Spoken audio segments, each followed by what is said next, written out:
Good evening, everybody. This is Darius Assemi, your host at GVWire Unfiltered. Welcome to another great episode, and welcome back from the Thanksgiving long weekend. We have a um, great special guest tonight, Matthew Dildine, who's the CEO of Fresno Mission, and he's working on a lot of cool new projects. He'll fill us all in on what's going on in his world, and of course, my co-host Bill McEwen. And Mike Carbasi has got the night off, but we do have a pre-recorded session from Mike. So let's dive into the weather. What does this weather look like next few days? Don't we have a big storm potentially brewing? It doesn't show it on our uh, forecast, but I'm hearing the potentially big storm coming in next week. We'll be on the lookout for that if anything changes, at least for Central California. Hamas says it was handing over one of two last hostage bodies in Gaza. And of course, Gaza assault continues as an ongoing Nakba. Some scholars are saying that basically 80% of Gaza is destroyed, 2.2 million people displaced. Wow. By the way, we're going to have a Gaza, Israel, U.S. foreign policy Christmas edition coming up right before the Christmas holiday. And really, what is the message of Jesus Christ? And what would Jesus do in this time? Unfortunately, we haven't been able to find any Christian pastors or evangelical pastors to join us to address this. So this is really a call out to any pastors that are interested in joining us, me and Bill McEwen on Unfiltered, to discuss Jesus' message before Christmas. Okay, failed Missouri candidate launches Texas congressional bid with anti-Muslim platform. Basically, what is she saying? A platform focus on removing Muslims from the great state of Texas. Bill, that just happened today, and her name is she Hispanic American, correct? Yes, that's correct. And Gomez. Darius, she's a perennial candidate, and you might remember her from, I think she shot up the Koran with a machine gun and won her prior election bids. This just goes to show that even crazy people, even bigots, even racists can run for office in our country. And the good news about all this is she'll attract a lot of attention. Nothing she does is a surprise. And, she'll probably finish fifth, sixth, seventh, or eighth in this race.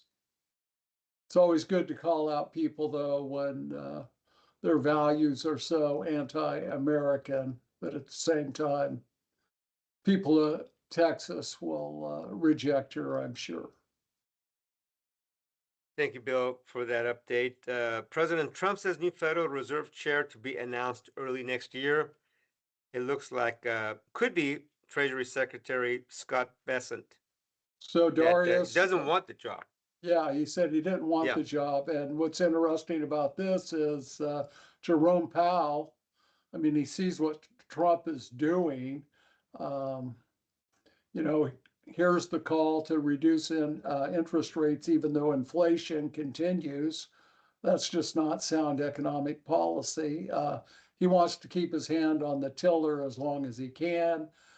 Trump's going to announce, his pick probably early in January and kind of pressure Jerome Powell to leave early. Okay. And President wants to halt some food aid support for Democratic-led states over data fight. Help administer the food stamp program to Democratic-led states next week if they do not turn over recipient data, according to the Ag Secretary Brooke Rollins. So this is just more in what has been the Trump fight. makes it hard on people like Matt Dildine who do good work at a so-called blue state.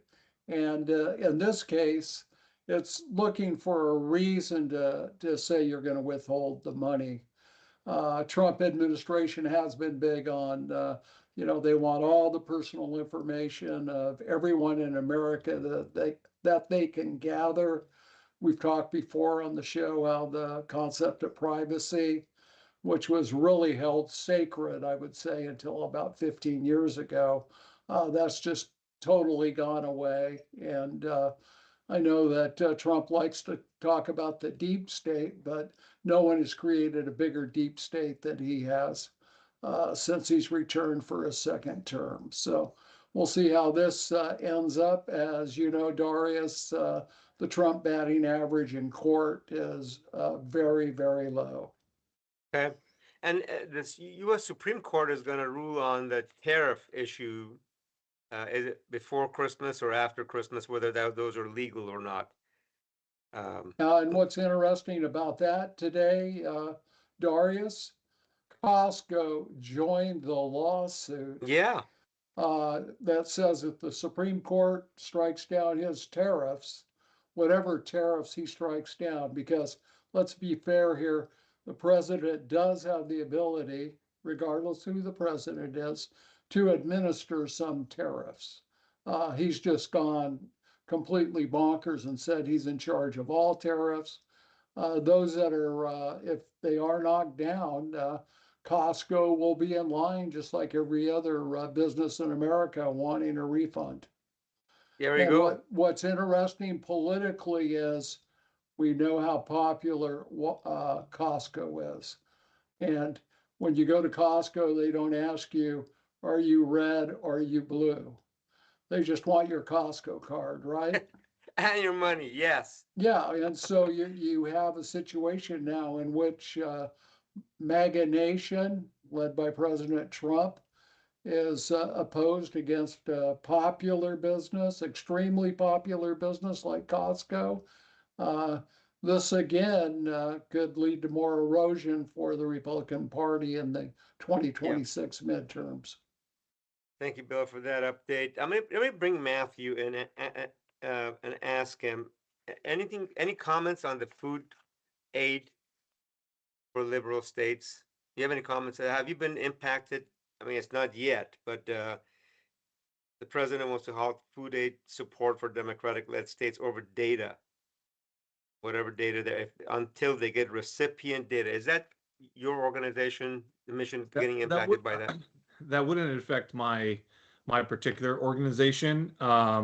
Outside the fact that my wife is the co-CEO for the Central California Food Bank, and typically issues with food insecurity or when there is withholding of food that does impact her, and since we have some joint projects, it may indirectly impact us, but largely that's probably more impacting the Central California Food Bank than the Fresno mission.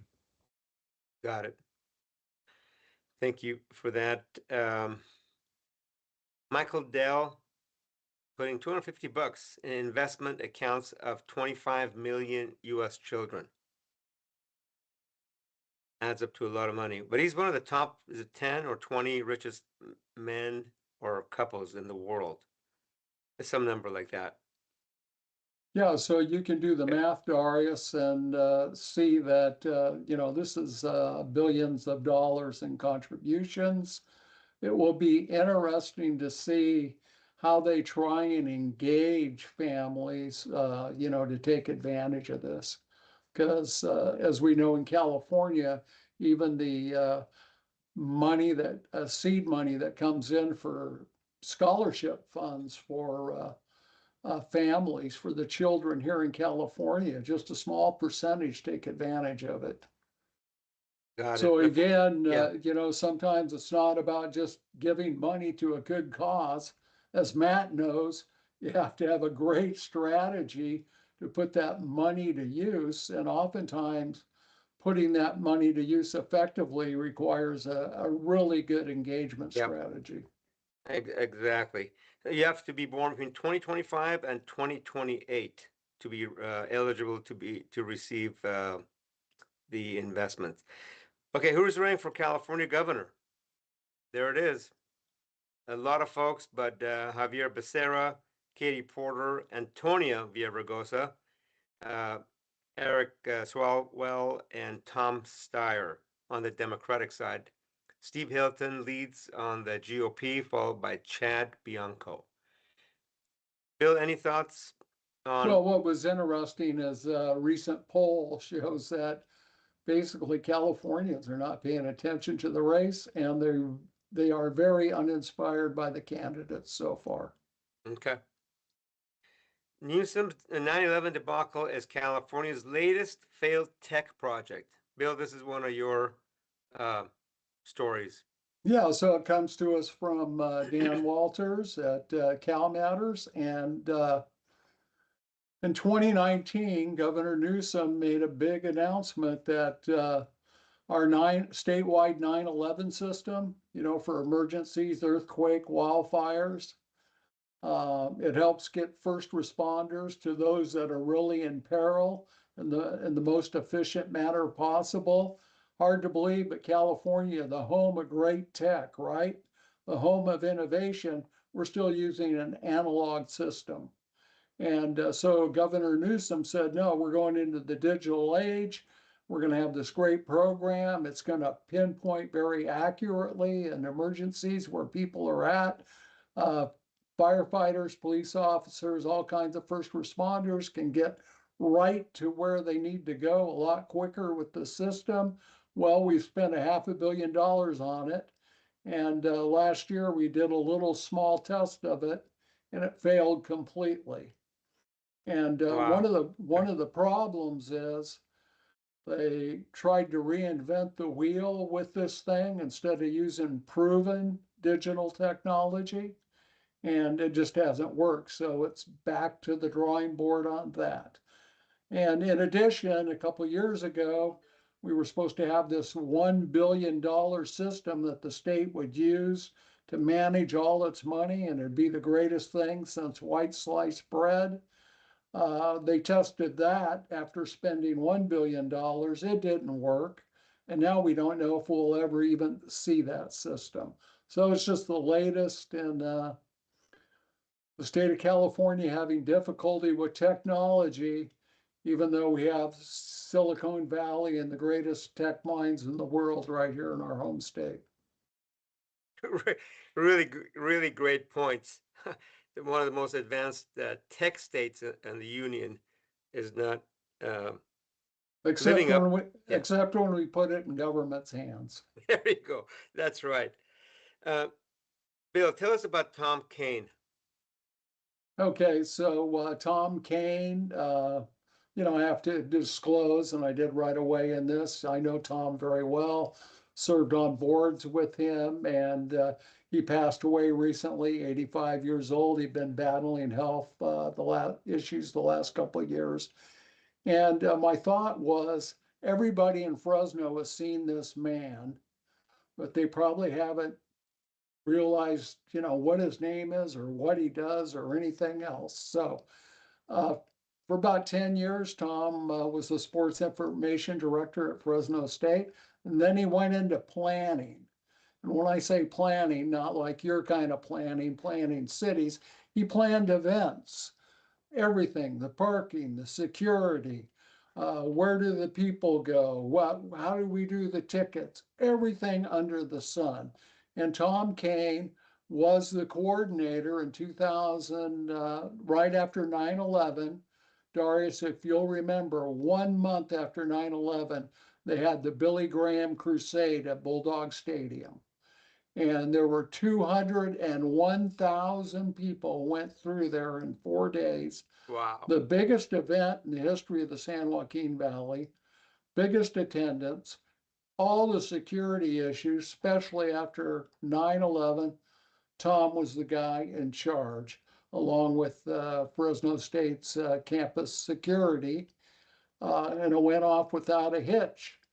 And I can tell you, he would think about anything that could go wrong, at an event and say how we're going to address it if it happens, how do we make sure it doesn't happen, and those kinds of things. He drove more than a couple people crazy because he would just go on and on. We need to do this, we need to do that. A funny story about Tom, his daughter was living in Ohio, and at her elementary school, she was put in charge of, the annual school carnival. So Tom would talk to her on the phone. Have you done this? Have you done that? He flew out from Fresno to the school carnival to make sure everything ran right. That's Wow. how Okay. obsessed he was with this. So he's the guy behind the scenes and running thousands, literally thousands of events. And a lot of it was done for the community, putting on Rotary fundraisers, those kinds of things. So just the idea of people have probably seen this bald guy pointing at people and doing all this stuff wherever they go. I doubt that they really do his name. He was a great guy, very devout Catholic. His funeral service is coming up. Thank you for that. Lost to Fresno, and he lived 85. He was 85 when he Yes. passed. Okay. Talking about Fresno State, the CSU trustees, okay, big pay boost for Fresno State President Saul Jimenez. The pay is what is that pay? 520. Some number like Raise, that. 10% raise to 523. Also, more incentives for meeting something for certain performance goals. Graduation rate, amount of time that kids can accelerate towards graduation, things like that. So that's a 10% increase. Faculty and other employees received a 3% one-time bonus. Not a raise, but a bonus. And the president was. Do you know if Fresno State was the only one, or was it just all? No, it was CSU. for all the presidents. He's now the 5th highest paid CSU president. Okay. Well, good for Saul. Good for Saul. Okay. I skipped the update from Mike Rabasi, Council President, City of Fresno. Let's play that quick video, and then we're going to bring our special guest, Matthew Dildine, to comment on the City of Fresno.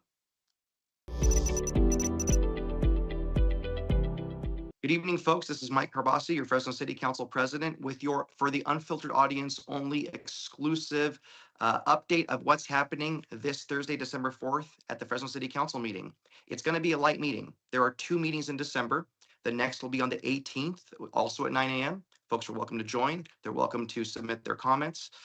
We do read them and review them. But this meeting, a lot of things were removed from the agenda. They weren't ready yet. And it's perfectly normal. It happens. It just so happens this will be a light meeting, couple of proclamations, one for the Bulldog Foundation, another one for the water polo team at Central Unified.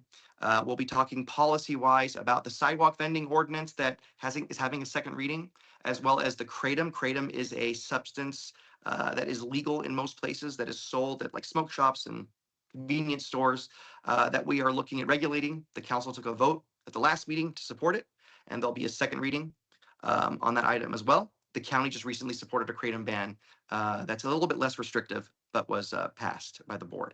And then also a workshop getting updates from some of our student governments throughout the Fresno Clovis area. And that's pretty much about it. And last thing we're going to be talking about that may be of interest to folks is every year we review speed zones and speed limits, and we have to do these studies, and we reduce or increase, but mostly reduce speed limits.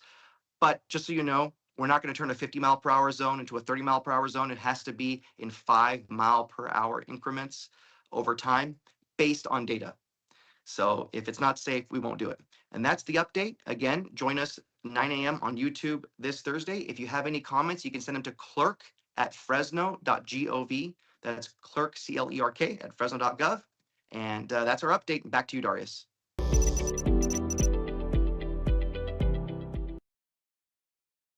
Thank you, Mike, for that update.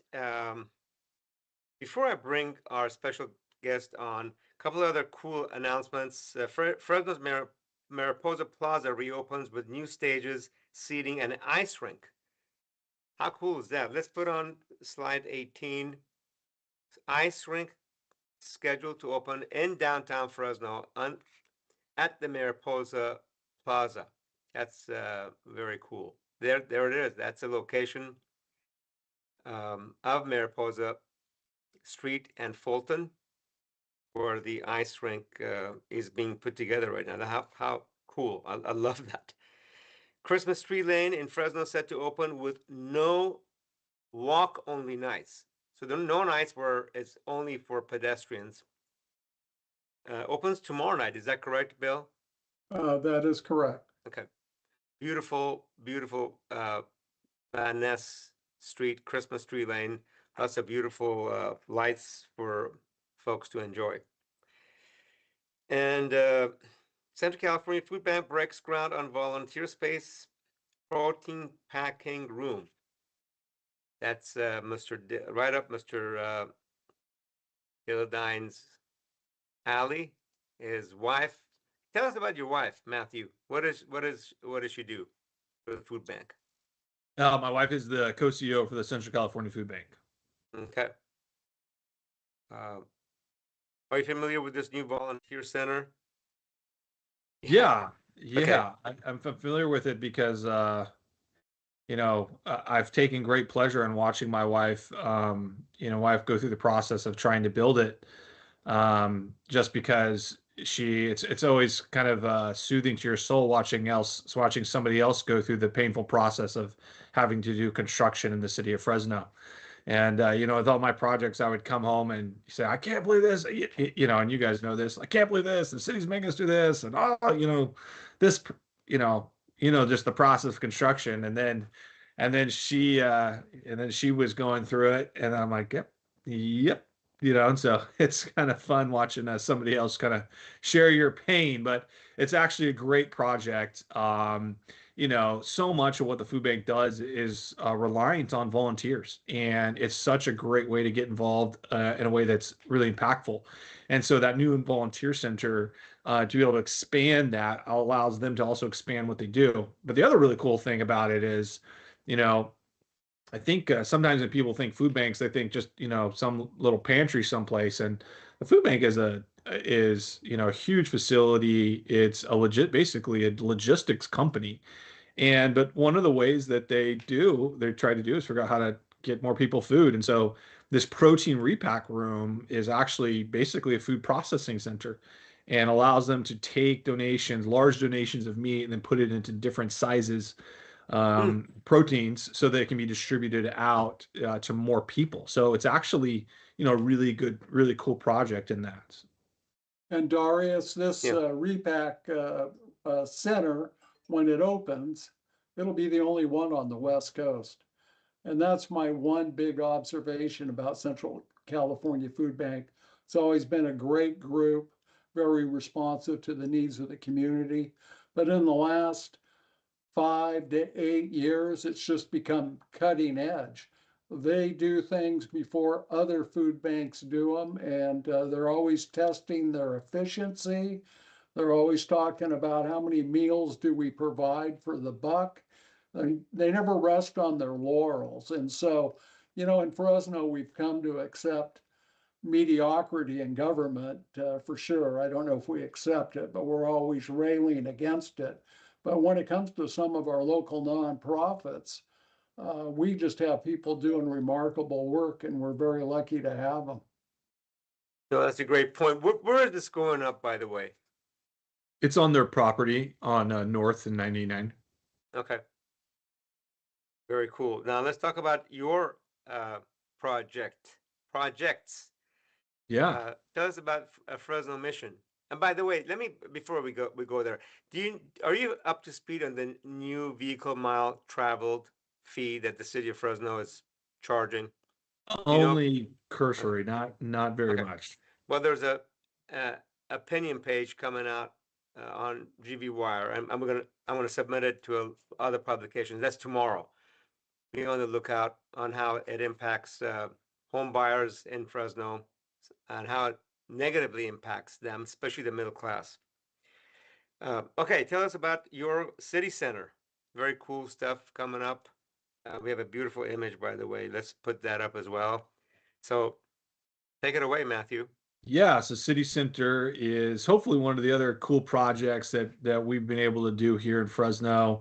It's located at the geographic center of Fresno, and it is a shared campus that focuses on people's barriers, burdens, and beginnings that are struggling with life insecurity related to homelessness, human trafficking, foster care, poverty, and hunger. And what all that means is it's a one-stop shop location that brought together about 20 different nonprofit providers onto a single campus for people that are experiencing crisis. And one of the things that's unique about it is that it's really focused on families and youth. Now, a lot of adults, single adults come there, but so often social services campus, especially when you're dealing with issues of homelessness, are always focused on the guy who's been, living on the street for 5 years. But that kid is really is really overlooked. And so for us, we kind of flip that model and place the kid, the youth, at the highest priority. And so it's been wonderful. We've served over 40,000 people in this past year, 40,000 unique households in this past year. And that's everything from, that's through everything from our free grocery store, our medical clinic, the mental health care clinic, the school for homeless and foster youth, our housing services, our workforce development programs, and everything that we have going on there at City Center. And the location again, Central Fresno, Blackstone. Tell Yeah, the audience the exact location. yeah, it's the actual address is 2025 East Dakota, but it's on Dakota between Highway 41 and Blackstone. So if you're driving north on 41 and you see this bright big building, with this crazy paint job, that's City Center.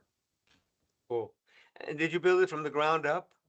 So portions are from the ground up, and portions are been remodeled, and then some that we tore down. Okay. What is the overall cost? Is that something you can share with the public? Yeah, I think so far we're probably in I think we're in the 30 to 35 million range right now. Wow. And Yeah. and the funding source, just local fundraising, anything from state, city, Yeah, national? has been four funding sources. So one, we had portions of our property downtown taken by the California High Speed Rail. So we had an eminent domain lawsuit, so portions from that. Was We that 100 fundraised. million? Was that $100 million? I wish. Yeah, that'd been great. Yeah, No, I'm unfortunately, kidding. no. I remember you talking about it last time you were on the show. Okay. So they took a portion of your property and down next to Papa Rail House for high speed rail. Okay. Eminent domain, and then we have fundraised. We have fundraised for a lot of it, and then we do these things called new market tax credits, which any dollar invested into the project, we can grow it by about 20%. And so, $10 becomes $12. And then the county gave us 2.4 million in ARPA funds, which are really unique funds because they don't have the normal strings attached and they don't trigger prevailing wage, which allows us to merge those dollars with private dollars. Otherwise, $2.4 million ends up costing you about $6 million. So No, yeah, I know exactly what you're talking about. Okay, what is this slide we have on? Could you kind of walk us through that, through the slide? If you can you see it? 50%. I can actually even see it. The font is, there we go. Let's make that bigger. I cannot read. I can't read that either. And I don't actually have a preview slide. Yeah, there it is. It's big. I can't, Bill, maybe you can read it. Yeah, 50%. Okay, I sorry, I see some of it there. Sorry, yeah. So 50%, I think the 50% says, about half the people that are sleeping at on one of our pillows tonight at any of our campuses is under the age of 18. The 1150 is the number of people who've been identified in human trafficking. Those are the ones that I can read. So sorry, I can't see the others right now. Where am I sitting on my screen? But that's data about the city center? I'm sorry, what was that last question? That was all the information about this center and the Yeah, folks that are going through it. Okay. yeah. As soon as I get a bigger version of that, we can put it back on, and I'll read it to the um, audience. Eric or Paul, if you could maybe just give me a printout of that page. Yeah, I think I think was probably just talking about is that the impact of city center specifically under the youth. I mean, we really target populations that have largely been, somewhat ignored, or the policies are not focused on them. And when you're talking about children, there's about 500,000 to 600,000 homeless adults that are in shelters on the street in the United States. But the Department of Education will tell you there's 1.5 million children who are experiencing homeless, with much better data that's tracked. Homeless children have increased by about 30% in the last 5 years, which is the largest statistical category. Why is that? By the way, do we know? That's a I think number. it's a variety of things. I think a lot of it has to do with. So I always think of homelessness as your bad interest debt from what happened 10 years ago. And so when I think of what's happening now, we're seeing the bad debt, we're seeing the ramifications of bad things that happened 10 years ago or 5 years ago. And I think what we're seeing is increase in housing costs. I think we had a number of people that are just falling below the poverty line that cannot help themselves, and so their kids haven't been able to help themselves. And so we're just seeing an explosion that, and all the vast majority of the federal and state policy for homelessness has been focused entirely on single male adults. And so the kids have been an afterthought. And so homeless kids turned into homeless adults, and homeless adults produce homeless kids. And so, yeah, I think that those are some of the reasons. Be fair to say, are you guys getting the echo? Yeah. No, I think but so, would yeah. it be fair to say that, I mean, locally, there hasn't been much to support foster youth, especially in transition care? Fresno EOC stopped funding the sanctuary. Just seems like it was going in the opposite direction when the need was greatest. Thank goodness you guys stepped in. Yeah, I mean, we're really seeing an explosion. I'm surprised at the number of youth who come to us. I'm surprised at the number of 18, 17, 18, 19-year-olds. And it just looks different than the homeless adult population and how we've interacted with them. I'm shocked at what you see in terms of families. And yeah, it really is incredible, and I feel so terrible for some of them. We've talked to so many parents who tell me, "I'm not homeless enough." That's a constant phrase that we hear. I'm not homeless enough. And what they're saying is that they just don't get access to the same benefits. If they've been living on the street for 5 years, doing drugs and having mental illness and in and out of emergency rooms, they're the priority. And if you're a single parent with 5 kids living in your car, you're lower on the priority totem pole. And we constantly hear that from parents, like, "Hey, I'm not homeless enough for the resources from the state." Let me read what's on the screen for those folks that are having a hard time reading, including me. Okay, 50% of the individuals who live at the Fresno Mission are children. Wow. 1,150 human trafficking victims identified in the Central Valley in 2022. 7,000 is the number of children who entered the foster care system in California in 2021. And 1 out of every 3.5 people in Fresno lives in poverty.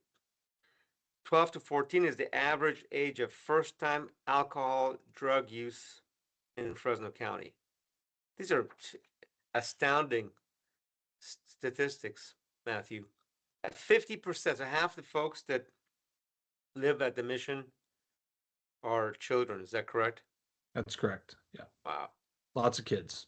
So they're not foster kids, obviously. They're, I mean, their parent. We don't know where their parents are. What kind of No, walk us through no, that? these largely are with their parents. So Okay, these they are, live. yeah, Okay, yes, yes. We do have 17-year-olds who are with us by themselves. Anything below 17, there's different laws that apply to that. But we do have 17-year-olds, but that are by themselves, 18-year-olds that are by themselves. But no, that 50% is just talking about kids that are with their parents. got it. And housing costs is part of, as you said earlier, what leads to homelessness um, in California and really across our country. Let me see if there's any questions or comments for you. Um, Matt, I was wondering with the Trump administration switching, getting rid of the housing first philosophy. And obviously that's been in place for what, 10, 15 years. Great investment in that. Very mixed results. What are your thoughts on what really works? Yeah, so I'm a big proponent of moving away from housing the current housing first um, approach. Not because housing first is bad in and of itself, but when any policy becomes the sole policy, it becomes the bad policy. And I would say the same thing about us. If everybody became like us, that would be a bad policy.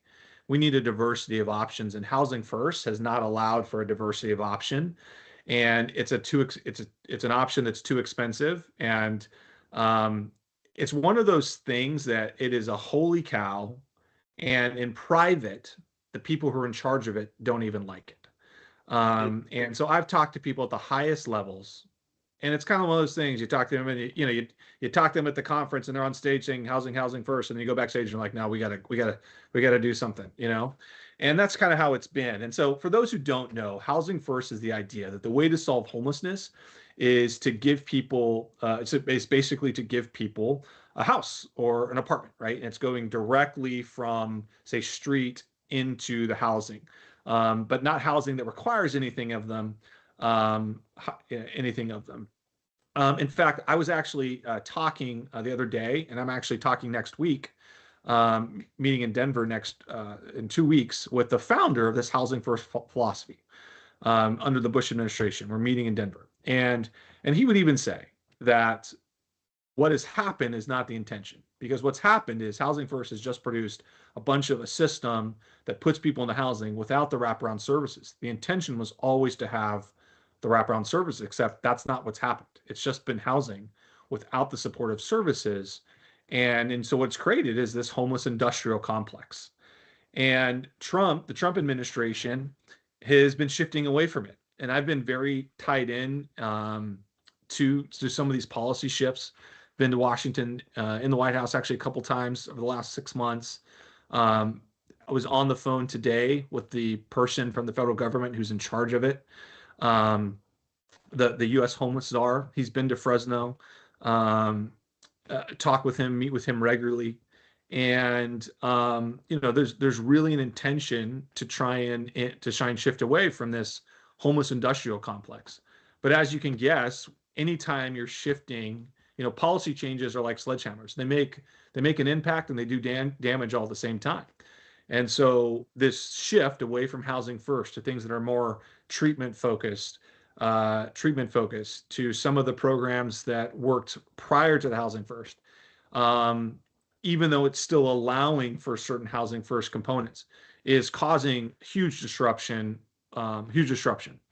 And in fact, a lawsuit was just filed here recently by kind of the housing first folks to try and put a stop to what's happening. And so it's really a very interesting and a dynamic time. Do you see a shift though to more of the everything in the toolbox approach, and that it will last, it will cross administrations and party lines? So I know that there is housing first is kind of it's not well liked by the Republican side, but it also isn't really liked by the far left either. It's kind of like it's weird. Like if you went to LA, you would get people who are very conservative Christian nonprofit leaders saying housing first is bad, and the most extreme left people saying it's bad.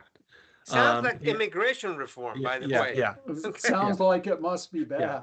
bad.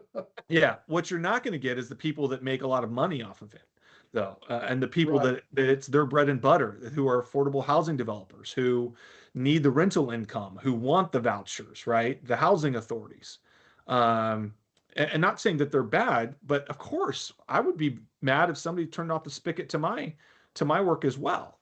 But the issue is, um, they're trying to go back to a diversified approach. Now, it's not simple. This is not like a light switch. In fact, I was talking to, I was speaking with somebody today from the federal government, and we were talking about, hey, there's this problem about this thing you can't change easy, and it's a pretty big deal. And he was just telling me about they're working on it. It's just going to take more time, and you would think that a lot of these rules that can just be easily just deleted, and they can't. And so it is going to be a process. It's going to be a time of transition. I think what you're going to see is, places like California are going to,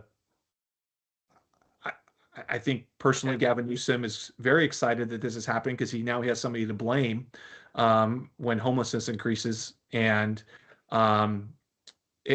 homelessness increases, and then you're going to get the other people that are saying this is the right direction, and it's just going to take a while to find its footing. But I will say, when our country and our state had a diversified approach, meaning a third of their funding was going to housing, a third of the funding was going to shelters, and a third was going to services, homelessness, there was less homelessness in the United States and in California. When we changed to housing first in this state around 2015, 16, before that period of time, homelessness in California was decreasing by double the national average. When housing first changed, and at the same time Prop 47 was passed, basically legalized drugs, we saw the steepest increase in homelessness in a recent history, at least in California. And so, me personally, I think it's directly related to that increase because we can't build the housing fast enough. It's extremely expensive. And when you took away all the emergency rooms, you took away the shelters, you stopped funding the shelters, you stopped funding the recovery. Now you just had a lot of people that couldn't get access to help, and you can't build housing fast enough. And so I think it's been a failed experiment wherever it's occurred. Matthew, could you repeat the thing that you said? When we had the money split into these thirds, could you repeat that? Because that was very profound. Yeah, Again, please. what used to be the funding from HUD was split in kind of thirds. You had like a third going to, say, permanent housing, a third going to, say, transitional or shelters, right? And then a third that were more services based and like recovery.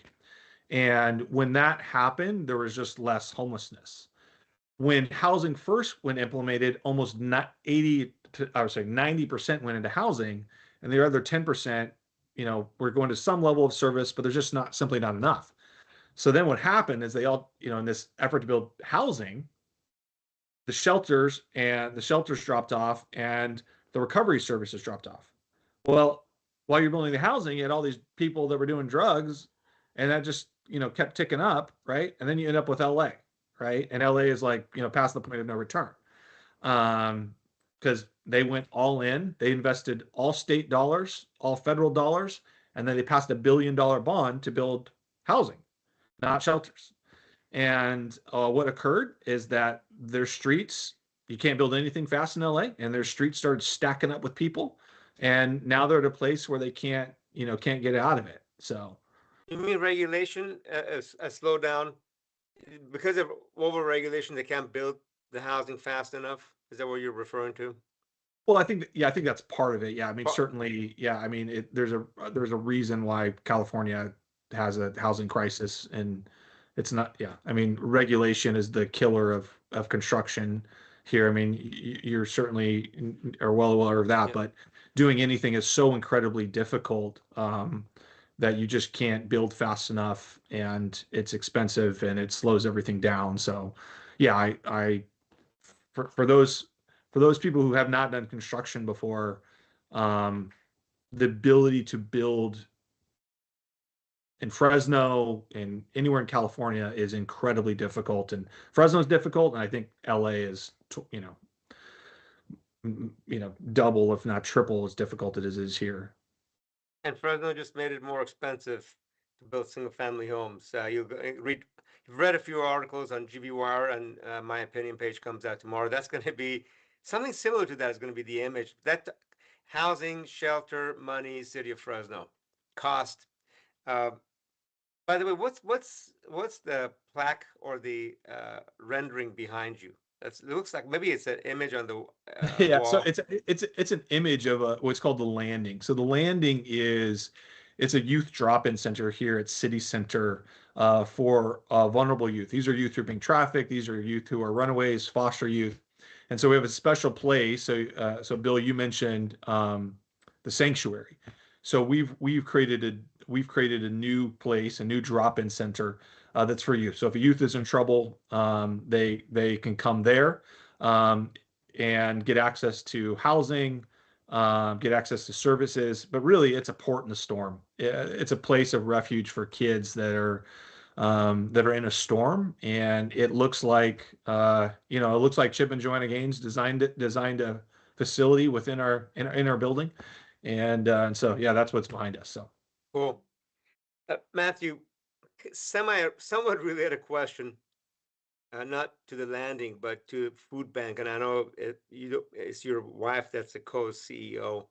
Uh, any impact on the amount of food that's being donated since the ICE raids on farm workers? Any I change? I mean, there has been an impact over the last 6 months, but don't I I don't recall. I've not heard that ICE has been one of the reasons for that. I think that and that I'm not saying that there hasn't been because of ICE, but I think the other reasons for why there's been maybe a drop or loss of some of the food assistance relates to some other reasons. Okay, but that's good to know. So really, I think the president was going to roll back some of the ICE raids, or not give amnesty, but kind of farm workers may be exempt. A lot of farmers and congressional representatives of California complained to the White House that, gosh, I mean, if we lose these folks, we're gonna have a hard time putting food on the table of 60 to 70% of Americans across the country. Uh, okay, any final thoughts, Matthew? And then we'll go to Yeah, Bill. Yeah. What yeah. do you want I the think listener to know before the holiday Well, season? I'd like to hear about our Valley Cares and how that came together and what the goals are for it. Yeah, and so one of the things that so we were looking at all the youth that were coming to us, and we fired this bullet in City Center, trying to bring organizations together. And people always complain about, hey, do nonprofits work together? How can we, what can we do, right? And we felt City Center really gave us this really special opportunity to do something. And I think it's really important not to miss your pitch. And um, we set out a goal with all the youth that are coming to us. We said, well, what would it look like? So many of these homeless adults were from homeless youth. Out of all the populations that become homeless, if you talk about prisoners, you talk people coming out of prison or the addicted, uh, the number one category that's a likely predictor of homelessness is whether you're from the foster care system. So to give you an example, 30% of people who are addicted don't become homeless as an adult, right? 30% of people that lose their job don't necessarily become homeless.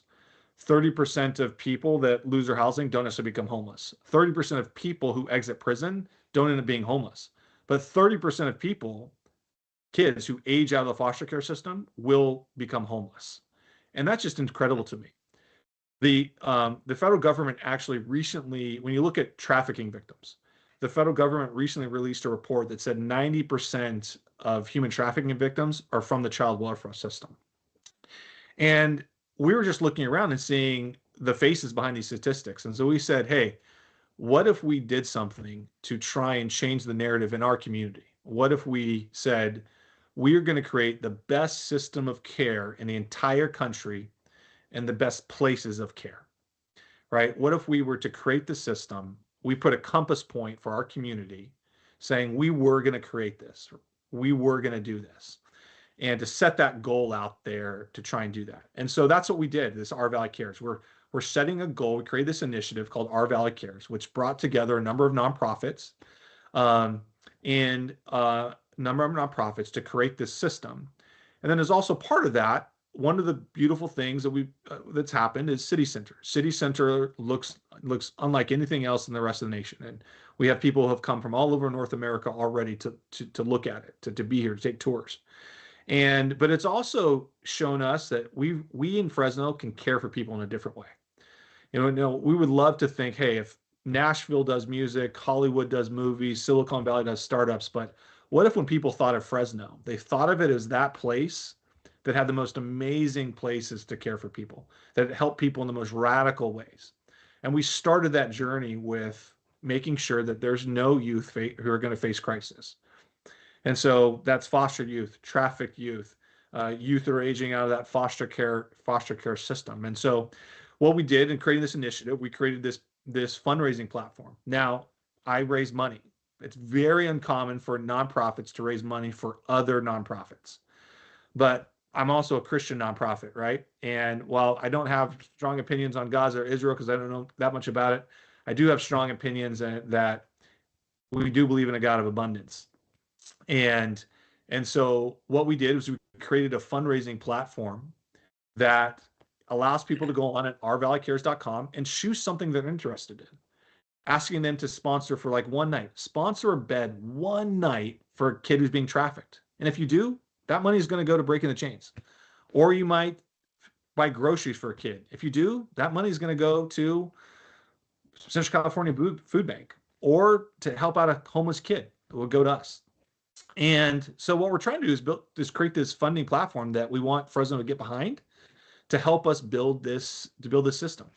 But in addition to that, we also went to one of our great partners in Valley Children's, and we said, hey, we really need a catalytic investor. Someone's going to help us kick this off. And it was not a tough sell, but I asked Todd if they would invest $2 million to help us launch this thing off, and they agreed. And so we did that not only on behalf of us, but we did that on behalf of sharing it with these other organizations that will allow us to not only help them, but help us also to build the best center, the best youth crisis center in the country, which is a project we hope to announce next year more fully. That's really incredible. Hats off to Todd Centrapak and really your ingenious approach to putting these nonprofits together to address some of the issues of our youth and really the bigger challenges of homelessness in our community. Really hats off to Valley Children's and Todd for stepping up early and teaming up with you and to obviously breaking the chains, and the other nonprofits that teamed up. This is so inspiring to hear you as I'm listening to you, all the accomplishments that you've made, and the team you've put together, and the people you're putting together, and really the problems you're solving in our community with really no money. I want to actually thank High Speed Rail for coming in and spending those dollars. We know that at least a few $1 million of it is well spent here in Fresno. I know we have a lot of unused bridges, etc. But good seed money, and then you've done an incredible job, Matthew, raising the balance of the money for a beautiful facility. GV Wire has done several articles for those of you that are interested in City Center, videos of inside after it opened up. It's really a fantastic facility, and really a jewel of our community. Thank you for putting that together. Anything? People that are involved in your work, they're ministers, come from that thing. When you guys get together, how many are also lawyers? Because you're practically the first, maybe the first lawyer I've ever met who's been involved in this kind of work. When you say get together, what group do you mean? So, like when you talk about going to like a seminar or convention and you Yeah. talk about here's what works for us, here's our challenges, you share successes, those kinds of things. Yeah, And I you're had you're the lawyer in the room. How'd you get yeah, I your mean, calling? I'm definitely in the minority. So, like I'm part of an association of 320 other kind of faith-based organizations that work in this kind of space, and I would say of the 320, there's probably 20, maybe 20, maybe 10, Okay. maybe 10. So, yeah. And on that note, again, I want to ask you, Matthew, and our audience, we're looking for a evangelist, evangelical pastor, or a Christian pastor to join the show before our special Christmas Unfiltered coming up right before Christmas to talk about all things Jesus, the message of Jesus Christ, and also what would Jesus do today if he witnessed all the stuff that's happening across the world, especially in Gaza and in Israel. So if you have any volunteers, please let us know. We're having a hard time finding somebody to join us on this podcast. Uh, Final comments, Matthew, before we wrap up, and then I'll go to Bill. Anything, Yeah. Matthew, that you want our audience? Yeah, I Sure. mean, final comment. So tonight was also another special night for us. We opened up the largest warming center Fresno has ever opened tonight. And so if you know of anybody in need, the warming center is Fresno's place of last resort. And with all the shelters that are closing, we knew we needed to expand more. And so we have a goal this year of pledging that no child is going to sleep unsafe tonight. No, this winter, no child is going to sleep unsafe. No children sleep outside. No children sleep in cars. And if you want to get involved with that, you can go to fresnomission.org/winter to learn how to volunteer or look what our needs list are. And we'd appreciate the help. That's fantastic. We'll blast that out all over GV Wire tomorrow. Thank you for that final message, Bill McEwen. I just want to thank Matt for being on and taking us kind of behind the scenes and telling us what's going on, what the issues are in this. And like you have done, Darius, thank Matt for his great contributions to the community. And just want to let the audience know, Matt never ducks a hard question. Sometimes the people we deal with, they only want to be quoted at the ribbon cuttings or whatever, but Matt has been out there. He used the word radical once or twice, and I think he's got a good handle on when radical is necessary and when radical's the thing to do. So I've always appreciated his bluntness and accessibility. And before I get my final comments, Lily Zane just put a comment. I would love to volunteer. So Awesome.